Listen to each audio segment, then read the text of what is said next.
John Peters. I really enjoyed my conversation with John. John is a fascinating, genuine person. We start off the conversation with with his love of fine meat, of steaks, and his cuts that he prefers, which is interesting, and how he pairs. But he's had a business now for over 20 years. He's missed 6 days of work in over 20 years. Incredible. He's been through so many hardships. They had a point where they turned off the gas in his house. He had to take cold showers. It's heartwarming. He's very genuine. He's got a passion now. He's married with a beautiful daughter, and like I said, just a business owner for many years, successful. He is running for election for the congressional district in Florida, the 14th. So I ask him. I'm not a political person, but I ask him what some of his positions are. What business acumen can you bring, as a congressman? Why would you want to do it? After this very successful business career and move over to that area. He's running against an incumbent. It's a difficult thing, and just the machinery of politics. Will you be swept up in that? One of his policies is term limits, which we always hear of, and I think everyone thinks, or most of us think, it's a good idea. Why isn't that ever done on a lot of these positions? But it's a great conversation with John Peters, just a genuine person who wants to help. I feel. Thanks for listening. Hi, I'm Joey Pinz. People ask me, how did I lose 130 pounds?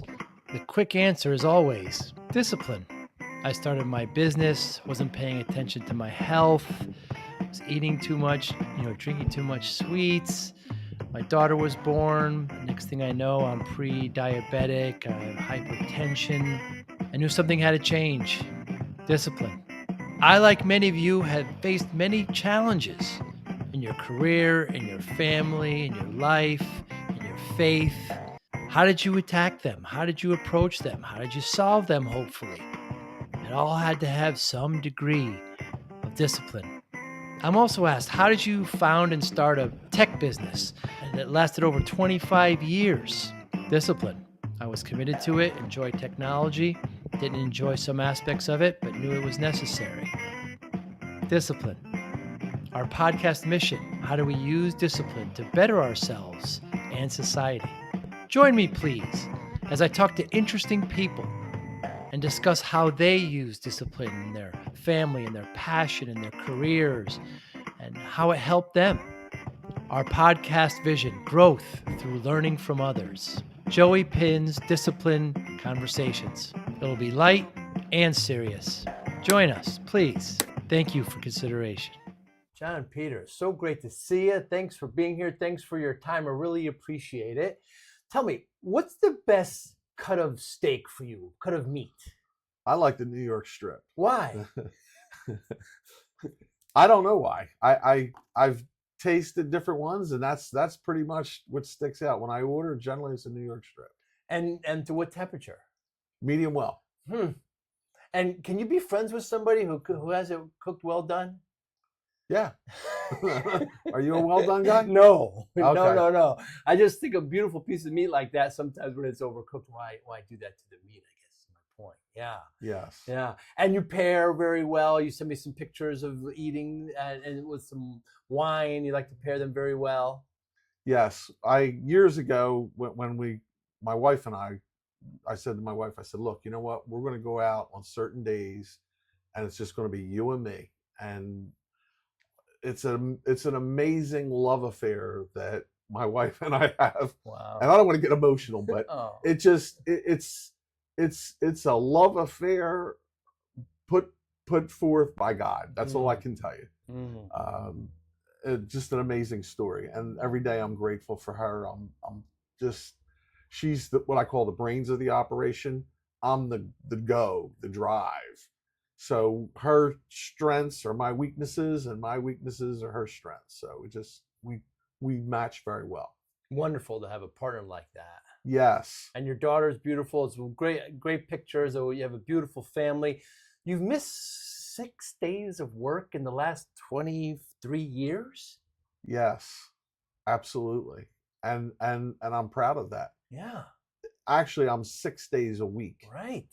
and I love what I do. I've years ago, I had when my first marriage uh, didn't work out, and I had $2 to my name, Wow. and I remember the guy coming and shutting the gas off, Wow. and I had to take cold showers, and I had to take, um, well, it was springtime, it was March because that's when they can shut the gas off, and I didn't pay, so I had that coming, but I said to myself, and the thing was, it wasn't so much that they shut it off, it was that he laughed about it, and I was like, that drove me. I said to myself, you Wow. know what? If I have to work 100 hours a week, I don't care. This will never happen again, ever. Wow. And that's what drives me.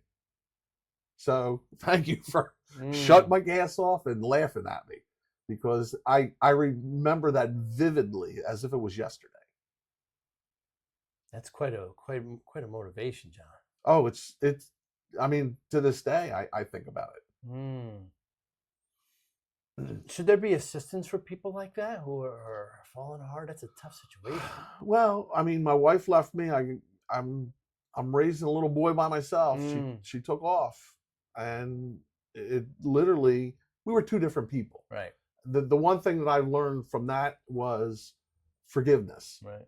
To be able to forgive someone, and that's when all the hurt and all the pain goes away.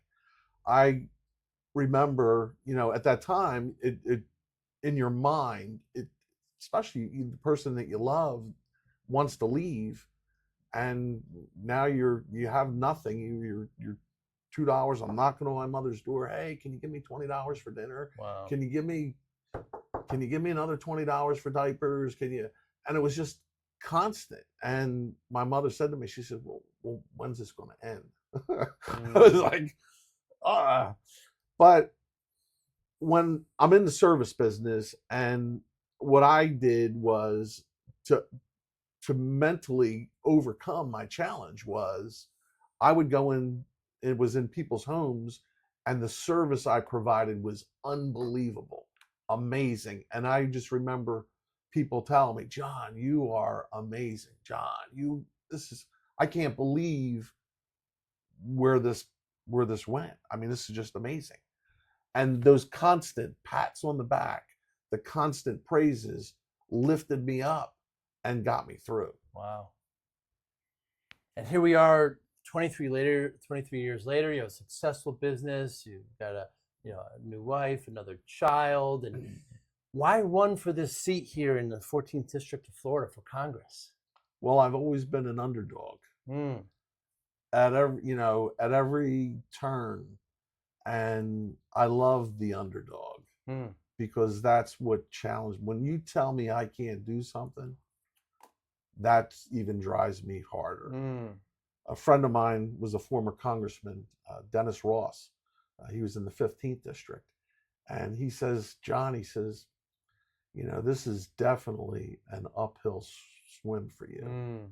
This is definitely, you've got someone who's been there 18 years.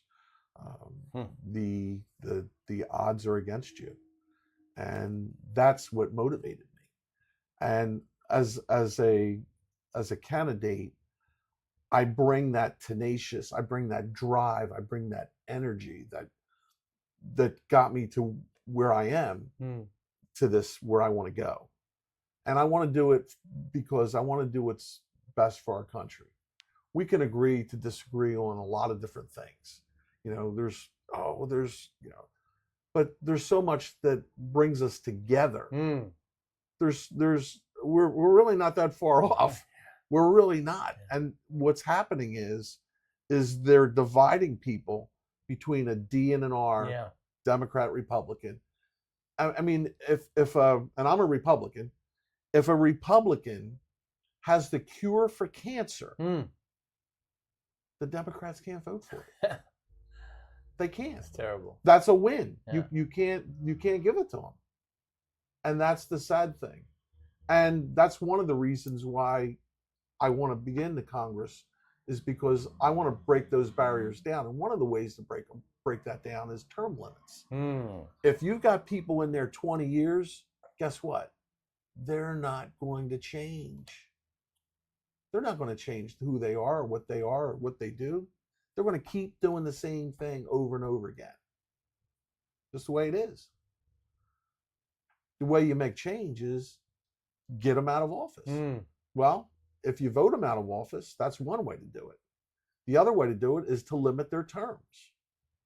6 years. I've fought with this issue, not the term limit issue. I'm 100% for term limits.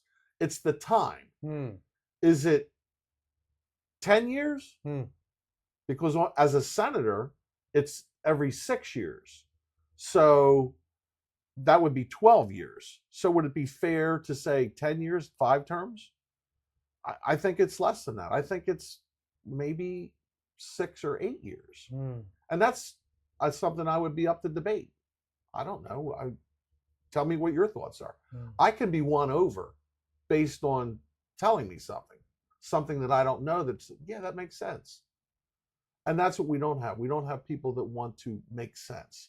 We want to make positions, and in these bills that they have that they're writing, they have a bill and then they'll have 100 things in there.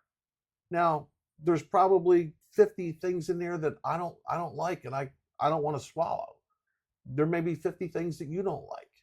But if we don't vote on this bill and divide those 50 things up, you're un-American, I'm un-American. And that's where the fight is. We got to change that. All those other 100 things or 50 things that we want to vote on, let's just put them up one by one. We're already here. Let's vote on it. Hey, you want to make a turkey museum? Okay, let's do it. Let's not do it. But let's vote on it. We don't need to jam it into something that's important. I always hear term limits, and I love the idea. I mean, I'm not really a political person, but I always hear candidates talk about them, but I never hear current occupants talk about them. So, I mean, it's a very touchy subject because a lot of these politicians are part of the system, and they're paid well, and they don't want to leave. What are you going to do about that? Well, here's what you got to do. Number one, you got to bring it up for a vote. You got to write it on a piece of paper, and you got to bring it up for a vote. And now I can't say that you're going to have people vote for it, right? But the pressure, think about it. Even if you're there for a while, for 10 or 15 years, you're not voting for this. I think America believes that term limits is a good thing. So you're the guy over here that's not wanting to vote for this. You're called out now. So next time you may be voted out. So if we get enough people that want to vote for it, and we could pressure the others to do it, we could win. Yeah, because I come to think about presidents have term limits. Governors and mayors, I don't know if term limits. There are term limits there as well, but just not senators in Congress. Senators, yes. No, I apologize. Senators, no. Senators, no. No. Yeah. Congress and senators, no. Presidents, yes. Yeah, it's very, very odd. And even the justice court system, I don't think they're tenured. They're there for life, right? The Supreme Court is. Supreme, yeah. Other court, like county courts, I think they're up for a vote so often. I think they are as well. I like also what you say. You just said it there, John, where the left and the right agree on most things, but it's kind of the extremes that want to polarize us and separate us. I think we're more alike than not. Divide us and call names. Think about it. If you disagree with me and I call you a name, how willing are you going to want to be friendly with me? Right. And vice versa. You call me a name, I'm not going to like it. So now maybe you've got something good, but I don't like you. Yeah, I mean, good people can disagree. Yes. There's nothing wrong with that. I remember when I was a kid, you used to have these senators that were on both parts of the aisle, but they would still go out together and they would still, hang out together. It doesn't mean that we can't still be friends or still be friendly. In fact, how about this, John? I reserve the right to change my mind on any subject given new evidence. Yes. There's something I never hear. Well, you got to have an open mind and an Yeah. open heart. Yeah. Now, there's some things that you may or may not be swayed on. Right. I'm a person that's I'm not for abortion. You're pro-life. I'm not for abortion. Right. Call it whatever you want to call Yeah. it. I make it very clear. You're not going to have a gotcha. Well, you said that. No. I am not for it. Now, with that said, there's other people that are for it. They're not going to change my mind. I'm not going to change their mind. So let's not talk about it. Right. Let's talk about what we can fix. Let's talk about what we can do. Yeah. We got too many problems that can be solved with some common sense, a little working together, and those other things that we can't agree upon, just let's not talk about it. Right. Yeah. We're not going to fix it. I mean, it's just, I don't want to say, I don't want to be one of those say the system is broken, because it does work for many people. But it just seems to me from an outside point of view is like once you kind of get into that machine, it's hard to kind of drive against it. It's so established, and the people that are there have been a long time and they make the rules. They might not bring something up for vote that you'd like to. I mean, it's just that machine seems so, maybe I'm a bit cynical about it. I don't mean to be, but how do you feel about that? That's a very good question. Yeah. And that's why it takes somebody like me that don't care. Right. I don't need this job. I'm doing this.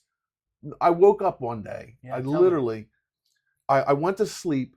I woke up one day, and I'm not political. I'm a Republican. I lean right, but I'm really not political. That's who I am. That's where I am. But I woke up one day, and it was put in my mind, you need to do this.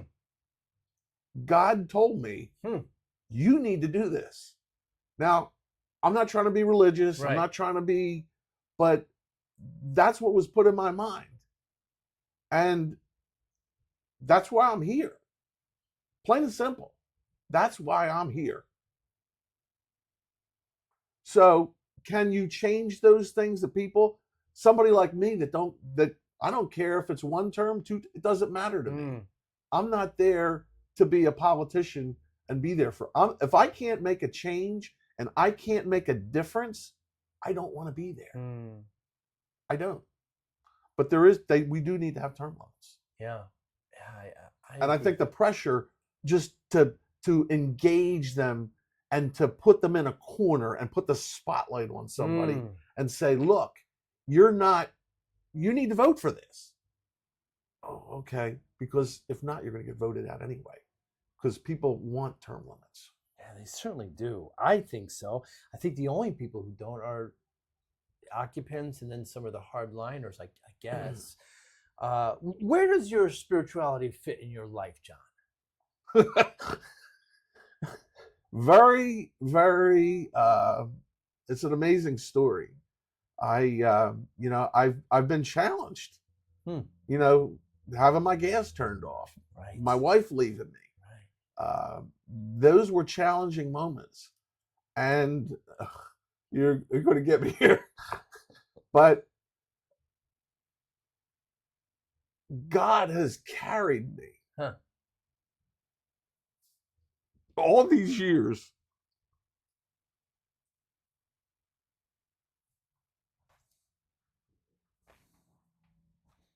Take your time. Yeah. God has carried me.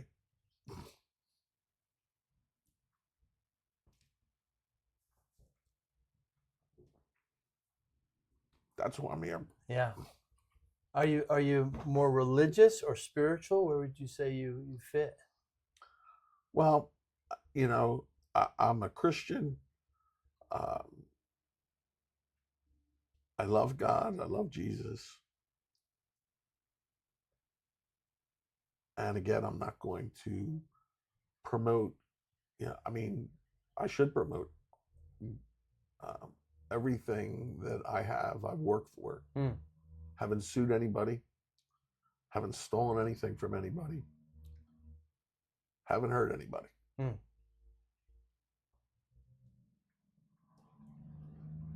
I had a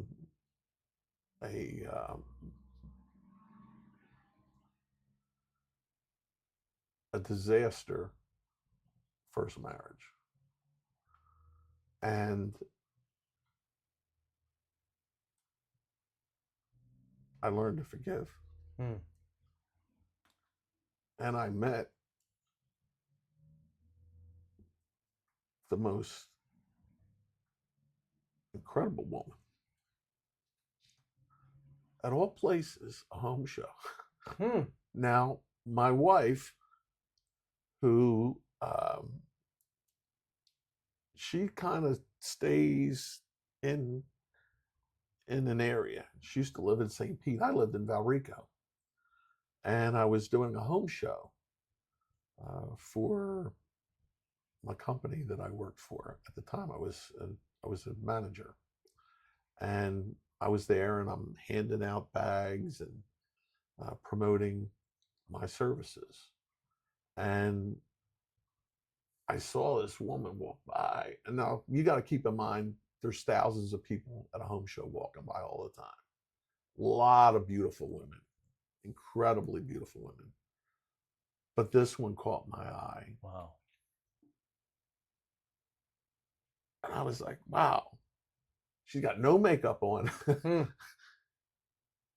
And I went over and I talked to her for a couple minutes, and then she walked away. And then she came back after she walked through the place. Now, her side of the story, when I say this, is that now she came from St. Pete. She's not coming over to Hillsborough County.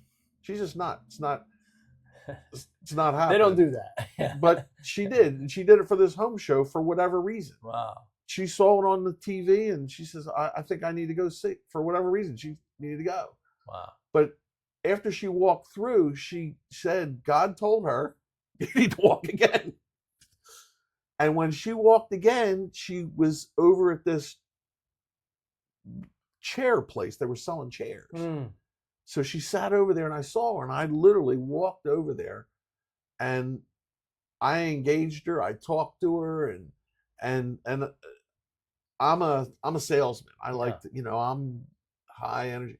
Something says, just relax, go easy, don't scare, don't scare. And I didn't ask for her phone number. I said, here's my number. Give me a call. Well, she was dating somebody at the time, and she felt the energy from me, or she thought she did. She wasn't. She said to this day, she said she wasn't certain, but she wasn't free. So she was with somebody, and it wasn't going anywhere. So they broke up, and then she called me. And when she called me, that's when I said, she says, do you remember me? I says, oh yeah, I remember you. I remember you. I says, and you will go out with me. Wow. There's now it's different now. So it was from that moment, I had an inkling of something special, but through time, I had to see it. And every time it was like a test. She always passed.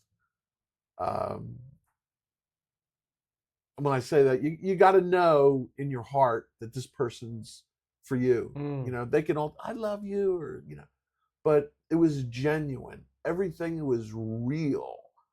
And here we are, it was 1998 when we met.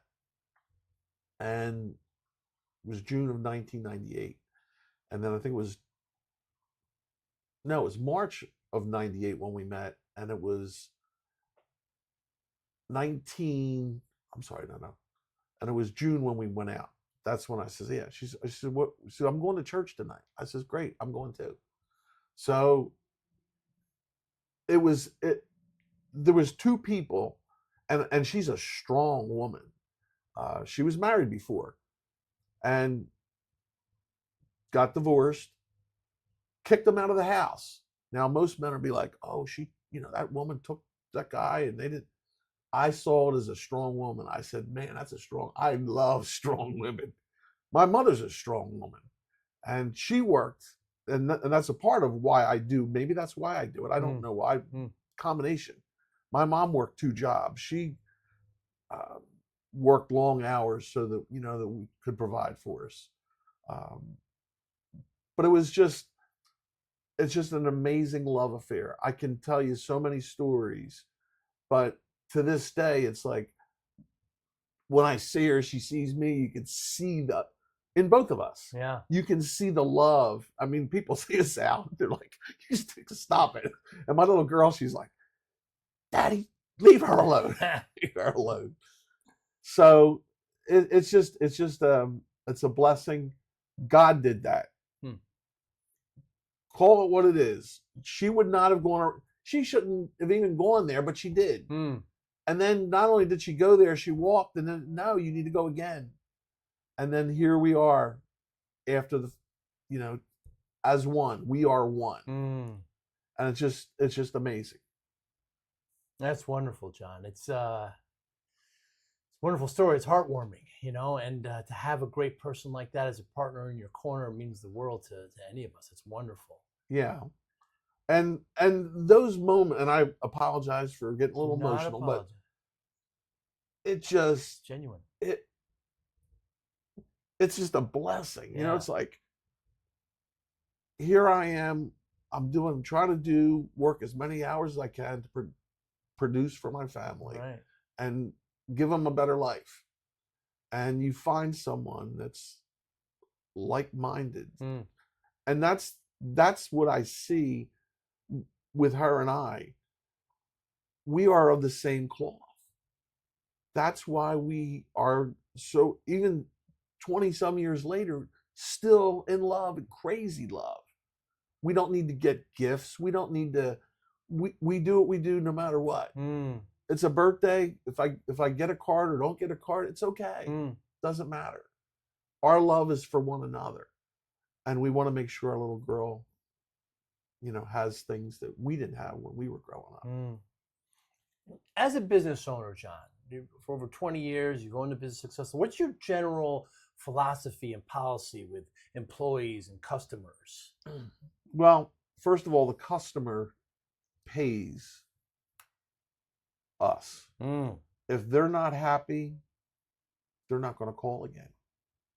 And when I was a manager, I started out as a manager trainee, and I had to go to Ohio to our corporate headquarters. And I went there, and for 6 months, I'm there, and they always want to mess with the manager and developments. Now, a lot of these people have college educations. They're very smart, very sharp. I have a high school education. The difference between me and them is I'm gonna work harder, work longer. It doesn't matter. I'm going to win. And when I went there, the first, one of the supervisors out there, he's yelling across the parking lot. He's like, "Hey, trainee, get your effing ass over here." And I looked around. Well, you're going to engage me that way. I'm going to, I'm all for it. Let's go. So I said, "You wait. I'll be there when I get there." So I set, and he pushed back a little bit. Oh, I pushed back hard. Yeah. And when I went over there, he was like, "Man, nice to meet you." He says, and again, I've never had somebody say that. They usually get scared, or I'm not scared or intimidated at all. No. I'm here to win, and that's no matter what I got to do, no matter how hard I got to work, I'm going to do it. And that's it. And then when I was in the training program, I was doing things at the corporate headquarters, and I was making some phone calls on some accounts receivable that were out there. And I was making some phone calls and throughout the country. And come to find out, one of the managers in the Denver store was stealing. Mm. And the vice president of operations, as soon as found out, because they were supposed to call me back, but they didn't. They called one of the vice presidents of accounting, and he got the phone call, and he's like, checking this out. So he told him, and he flew out there, fired the guy right away. Wow. So it's just everything I've done in my corporate life is a franchise. It's I live and I die it every single day. I'm lucky because I work so hard. Have you ever heard that? The harder you work, the luckier you become. Well, you can outthink me, but you can't outwork me. It's not going to happen. That's the difference. Yeah, luck favors the prepared, right? Yeah, those who work hard. Your advice to people that want to start their own business, that want to, branch out that way is? Well, first of all, you better love what you're doing. Because if you don't love what you're doing, don't do it. Yeah, you have to love it because you're going to be working long hours. And you're going to get the rewards of what you put in. The thing is, what I see a lot of times is people, and this is just an observation. Of course. Somebody will say, look at that guy over there. He's real successful. That guy is, but they don't want to walk in that man's shoes.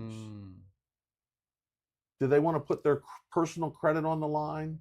Do they want to give up their 401k?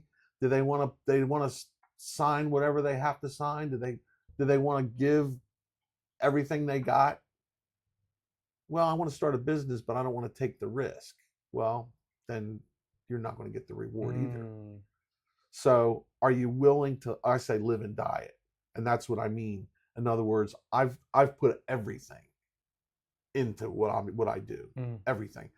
And if I didn't do that, I wouldn't be where I'm at. When we bought our franchise, I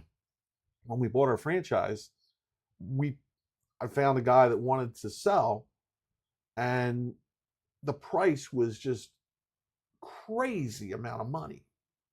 It was money that was unheard of. And the franchisor says, John, he says, that I think you're crazy. I think you're insane. Now that I've worked for him all those years as a manager, and I produced, and here he sees me, he says, John, he says, just between you and I says, I think you're crazy. That's too, I've got the money. I wouldn't pay that money. I wouldn't do it. And I was like, yeah, but I'm telling you. And again, knowing what you do, I know it. I live. It's in me. And when we bought the franchise, we started out through the roof. We quadrupled it. Wow. Now, the same guy, the franchisor, the president, the CEO of the company, says, John, I think you stole that. Yeah. Well, just a minute ago, you said, a couple years ago, you said I was crazy and you wouldn't pay it. Well, now the shoe's on the other foot, and it's like, wow, you really did great there. And what we do is people love to see success stories, and I became that success story at every level. When I was a technician, I didn't know anything. I had to work my way up. And at every level, I wanted to be the best. Every level, I wanted to be the best. As an assistant, as a crew leader, as a manager, as a franchise owner. And I've got the accolades of that on those levels. And where I'm at now, I encourage other people that work with me to be successful. I've talked to people that young kid, 18 years old, 19 years old, he's nothing. Kid's 6'1", 130 pounds, soaking wet, you know? And I'm like, look, just work, learn this, you make some money. You know, once you make some money, put some money away, save it, buy a house. Well, he listened to me. Buys a house, meets a girl, has a family. He's a success story. So many success stories. I could talk all day about success stories in that. It's different than in the political world. Again, I'm not a politician. I don't try to be. I don't want to be. I'm me. I'm raw. Yes. And what you see is what you get. Sometimes I go off the rails a little bit. Sometimes I'm a little too aggressive in my verbiage. But the sincerity is genuine. Absolutely. Yeah, I sense that. When I started my business, and I always had, I had managers that thought they were leaders, and you had to kind of reshape them a bit. In your opinion, like, what's the difference between a manager and a leader? Well, this was night and day. And that's one thing I didn't say. There was, when I was talking about business owners, some people say, well, I started my own business. You'll hear that. And they'll put their money into it and they'll start their own business. And I hired somebody over here to run my business so that I can go to the beach and I can take time off. No. You just invested everything you got into this business. If you're going to hire a manager, that's great to help you. But you need to be there, not take time off. Yeah. Taking time off is you're destined for failure, because you're putting the ball in somebody else's court and you don't know what their driver motivation is. There's managers, and then there's people that are different. When I was a manager, I treated it like it was my own. When I went they sent me to Lexington, Kentucky. The place was a train wreck. I get there, the tires are retreads. They're, and I said, you know what? And then the safety director, 2 weeks after I get there, comes down. He's like, John, you got this. I said, inspect whatever you got to inspect. He comes, he's like, got this long list of things. You're the manager here. It's just all your fault. I said, well, stop. I just got here. I says, you can write that list. You can give me 30 days and you can come back, and that list will be addressed. And I spent all kinds of money. I mean, crazy money. We're on fixing stuff and getting things the way it should be. And there was a time when I thought, wow, I could get fired, because on the phone, like, you spent $15,000 on truck repairs. I'm like, well, if you don't have the horses, you can't run. So, and then I had this guy who was my regional manager, and his name was Dave. I called him Diamond Dave. This guy was just just built tough. You wouldn't want to fight the guy. And when he talked, people were like, whoa. He was intimidating. And he called me up on the phone. He's like, what's going on with this? And, but we had sales numbers to justify things, but people started to believe in what I was telling them. If you just give me an opportunity, you'll make some more money. You do that. And it was all coming together. So he gets on the phone. He's like yelling at me, like coming through the phone. Whoa. And I click. And I was like, well, this is a moment of truth. Something either good or bad is going to come out of this. Well, I didn't hear anything from like 2 or 3 days. Oh, no. Well, I'm sorry. So before I hung up, I said to him, stop right there. I said, The only time you call is when something's wrong or something's going on that you don't like. You have to trust me to fix this. Yeah.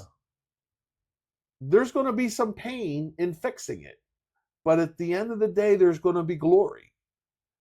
Every time you call, all you do is say what's wrong. Yeah. And because he was still, and I said that to him, and then I hung up on him. And then 3 days later, he calls me back, and he says, as they said, yeah, Dave's on the phone. I was like, okay, well, I got to take this call. I got to take this heat. So I pick up the phone. He said, John? He says, I thought about what you said. Wow. This is funny. He says, and now, you got to remember, this guy is, if you touch him, he's ready to fight. Yeah. He's ready to argue. He's temperamental. He is an overbearing bear. So he says, John, he says, I thought about what you said. I says, good. I'm glad you did. He said, you know what? You're right. You're right. And I'm going to fix that.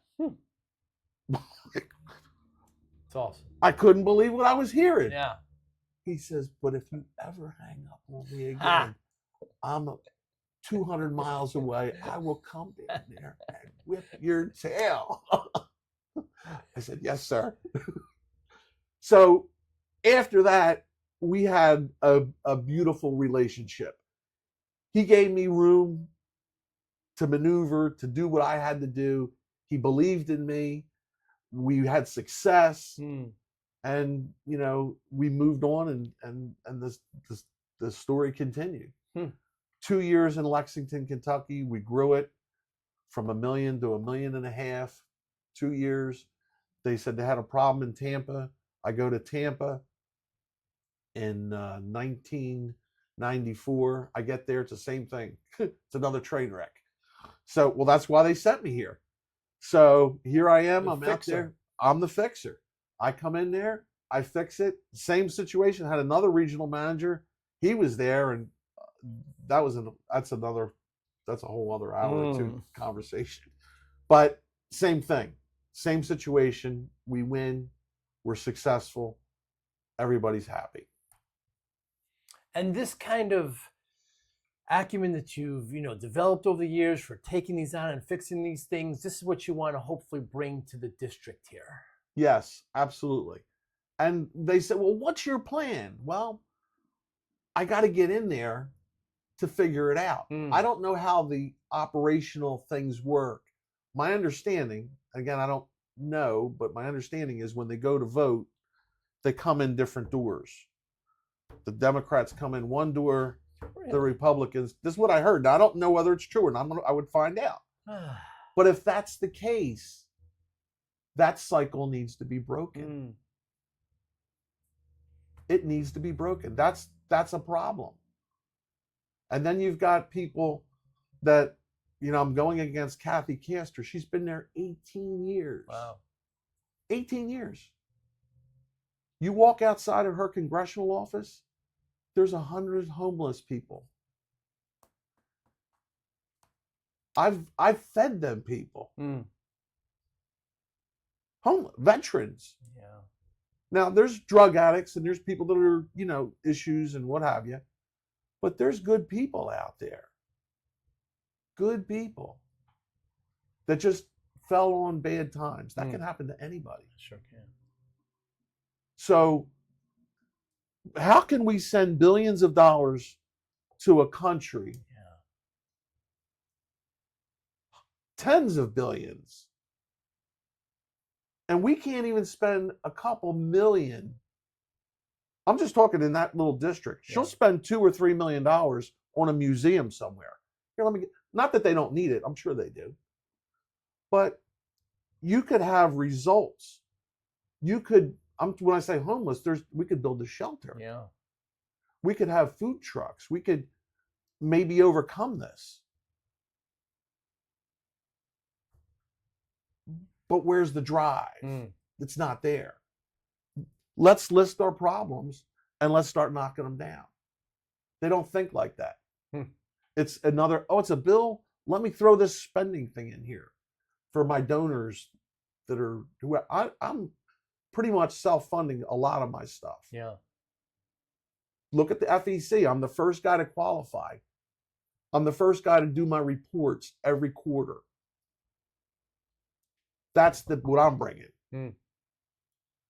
These other candidates, they're good people, but they don't have the drive.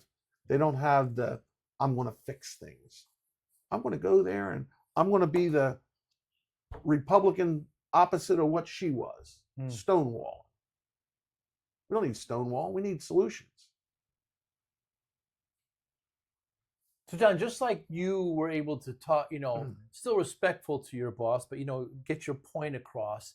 There's going to be people. Let's assume that you win the vote that oppose you, that want to come in. Will you continue kind of this open door policy? Well, I'm going to represent everybody, and even if you voted against me, it's okay because you're an American citizen. Yeah. Now, if you're an illegal alien, you're probably not going to like me because you got to go. Get in the back of the line and fill your paperwork out. Yeah. And do what you got to do. I know a guy that's a friend of mine, 20 years from England. Took him 20 years. He's now a citizen. He can vote. Why should that guy be on the same page or behind the guy that just walked across the border? They want to call them asylum seekers, and maybe they are. Maybe, I don't know, but there's rules. You can't just come across and here I am. So that's my thoughts on that. So, John, I started my business in the 90s, and I was working, just like you said, 14-hour days, and not paying attention to my health, and not working out, eating poorly, drinking soda, all these things. Got myself up to 340 pounds. Didn't even realize it. The doctor said to me, if I don't lose the weight, you're not going to see your daughter graduation. My daughter was just born. So, I'm driving home, punching the steering wheel. How did I let this happen? This is nobody's fault but my own. It's my own, pie hole, right? I'm going to correct this. Took the next 7 months, lost about 130 pounds and kept it off, and, changed the way I do things. And people always ask me, what's the secret? Like there's some kind of quick answer. And I say, well, here's how I did it. Discipline.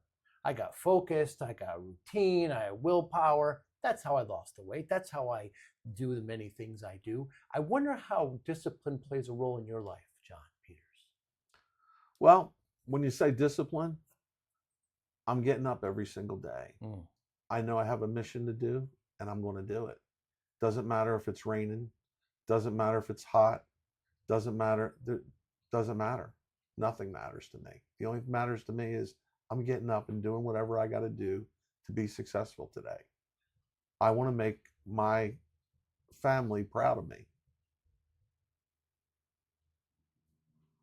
My mother, who worked 2 jobs to provide for us, I was fortunate enough to, do some things for her, which were very, very nice. And I'm very proud of that. And, when you have someone that believes in you, she gave me some money so that I could move to Ohio. I rented a U-Haul truck, and me and my little boy go to Ohio, just him and I. And I don't know what the outcome is going to be, but she believed in me, and I told her, I says, I'm going to make it. Gave me thousands of dollars to, so that I could do that. And without that, I wouldn't be where I'm at. I was fortunate enough. I had someone that loved me and cared about me to help me. That was my family. Do you consider your mother very disciplined? Oh, she's very sharp. Same mentality. She's retired now, Yeah. but she would get up and go to work, and it's like a 9 to 5 job. She worked for some attorneys, and there's many times she was there 6 o'clock, 7 o'clock, didn't get paid extra for doing it, but had to do this file so tomorrow or the next day it would get to wherever it had to get to. Just devotion, unstoppable devotion. And that's the same mentality I have. The difference between her and I is it's different. What she was doing is different than what I do. I'm in the service. She was working with attorneys, and, but the same mindset. Do you crave routines? Do you have routines today that you do repeat? And you say you get up early in the morning, and routine I always feel is part of discipline. Well, when you say routine, I mean, I try to get up at a certain time. We go to lunch, my wife and I every day. Wow. And again, we work together, but she's not there all the time. I want to make sure that she's got time to spend with my daughter. I sacrifice that time that I don't have with my daughter, so that she can. Somebody's there to, whatever needs to be done, to go to the swimming or go to lacrosse or whatever has to happen. So I'm okay with that. Yeah. Because I want my daughter to have the best opportunity growing up. Yeah, I should also mention, as far as your drive, we had an issue getting together today. The place that I originally set up wasn't available because of a storm. I mean, you made calls, and within 15 minutes, like, be here at this place. I mean, you have a way of getting things done. And I get the feeling that's just how you run your life. Yeah, well, when you said this may not work over here, and the thing was, what took me so long was I kept calling numbers, right? And I kept calling, and then I was like calling hotels for spaces, and it's after 5 o'clock. Nobody's answering the phone. You can send an email and they'll get back with you. Right. Well, this wouldn't have happened today if we would have emailed somebody. So yes, that's a part of the drive. And what motivates you, John? Well, failure. I don't want to fail. I don't ever want to fail.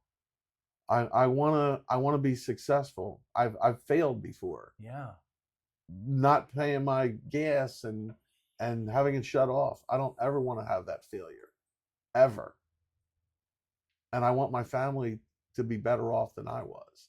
We didn't have much, but we had love, and I want my family to have love, and I want them to be secure. And one of the ways to assist that would be to not only help your family, but to help people in a large district. Yes. Well, I've helped people that have worked with me. And I don't divulge what I've done to help, but numerous people. Yeah. And their success stories. I can say one guy that worked for me, when I was with the corporate store, he came over to the franchise, and he was just literally, we started 7 o'clock in the morning, 8 o'clock at night. He's there closing the place up with me. Wow. And he says, John, he says, I'd like to do something here. I said, well, I'm looking at buying another franchise, but it's in Elizabethtown, Kentucky. What's your thoughts on that? He says, I'll go. And literally, he packed up his stuff and he went. He was my manager, and we basically quadrupled that market too. Wow. And at the point we were, the market was very rural. There wasn't a lot of people. You can only grow so much. Right. So we sold the franchise. We made a couple dollars, and he says, John, he says, I'd like to be a franchise owner. I said, well, let me call the franchisor. Let's see what we can do. And because I put the word in for him, this guy's been with me all these years. They helped him, and he's a franchise owner today. And he's literally started with nothing. I mean, no jobs, no nothing. And he's very successful. He's got a house, he's got a wife, he's got 2 kids. It's a success story. It's the American dream. Yeah. So I'm proud of that. That's something that's another case. And that one I talk about because he talks about it. But we both love the company that we work with as a franchisee, and he's a franchisee now. We love the company. We love doing well and being success stories. And we like to see other people be success stories. He's like me, he's all in. I mean, all in. And that's why him and I get along so good, because it's a respect. He acts like I'm his father, because he always, all right, Dad, whatever you say. So, and recently got into another thing with the same franchise, and I mentioned, hey, you need to do this. He's yeah, and he did it, and he put the money up to do, and he's the rewards of that advice has been. He says, you know what? That was the best advice you ever gave. So I love success stories. I love seeing people do well. That's where I'm at today. It's not about me and my family. It's about other people and seeing them successful.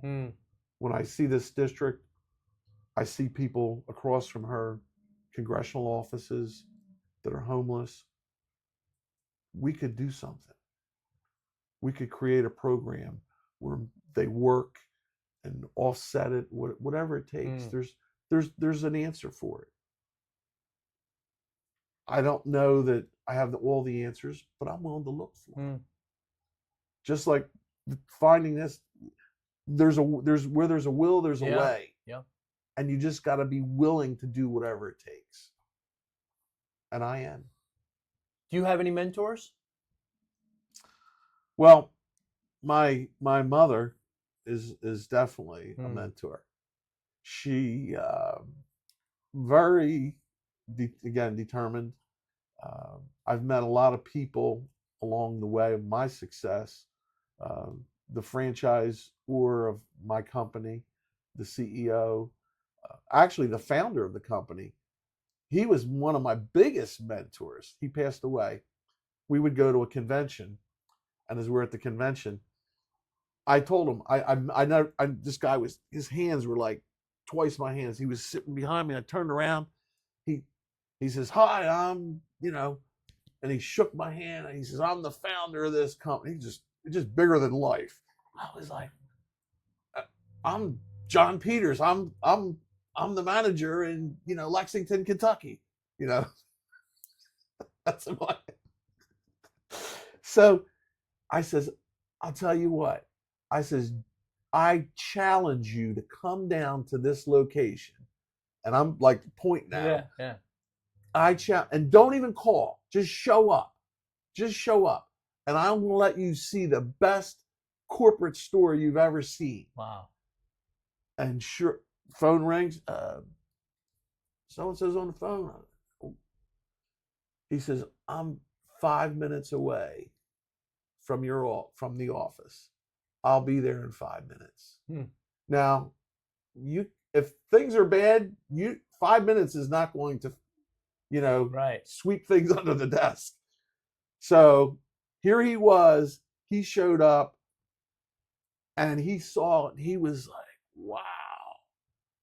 And then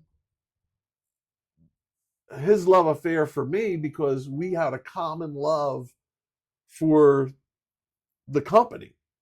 his love and my love were the same. And he saw it. He couldn't believe what he was seeing. He's like, this is effing amazing. This is great, you know. And he was unfiltered, kind of like me, but he's really unfiltered.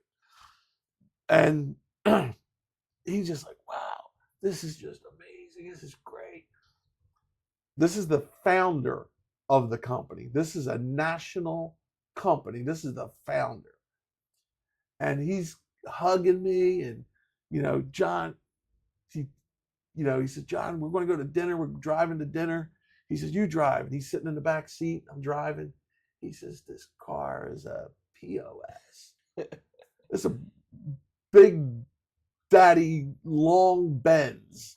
Brand new, or fairly new. And I looked at him. I says, are you crazy? I said, this is a beautiful car. What do you? He says, I was just going to see if you would agree with me. So he was testing me.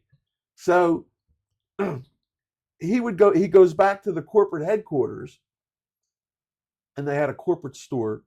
Also, they had their corporate headquarters, but they also had a corporate store.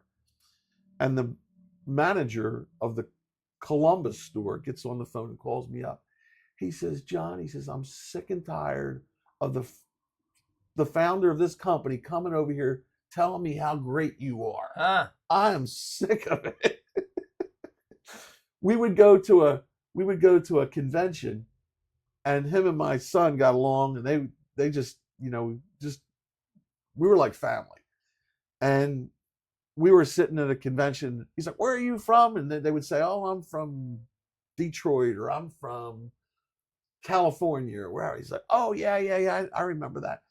And then he says, how you doing? He says, we're doing great. He says, well, if you want to see how it's done, you go down to Lexington. John will show you. He was my biggest supporter. Wow.